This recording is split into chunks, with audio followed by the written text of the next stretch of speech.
Ipinagmalaki ng Pag-asa ang state-of-the-art na flood forecasting at warning system sa Northern Mindanao. Ang detalye sa balitang pambansa ni Shayna Cobo ng PIA Region 10. Ang mga takot at kawalan ng katiyakan na dulot ng mga nakaraang bagyo at baha ay natugunan na ngayon ng mga solusyon na kabatay sa agham. Ginawa ni Science and Technology Secretary Renato U. Solidum Jr. ang pahayag noong Biyernes, Abril 4, 2025 sa kanyang keynote speech sa inaugurasyon ng 300 milyong pisong Cagayan de Oro River Basin Flood Forecasting and Warning System na pinondohan ng Japan International Cooperation Agency.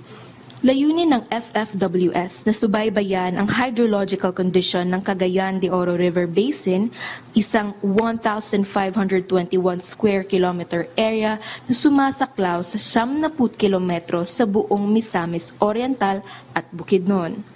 Inilunsad ang system isang dekada matapos wasakin ng bagyong Sendong o Washi ang rehiyon noong Disyembre 2011. This early warning system, equipped with state-of-the-art technology, will prepare our communities for the risks posed by flooding and other hydrometeorological hazards. Will empower communities and disaster risk managers with real-time critical information, enabling swift and effective responses. Itinuturing na pinaka-advanced sa uri nito sa bansa.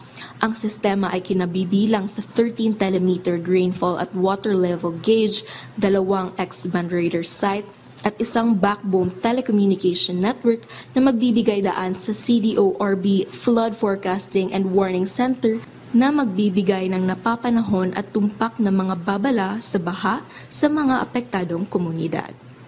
Mula sa Philippine Information Agency Region 10, Shayna Cobo para sa Balitang Pambansa.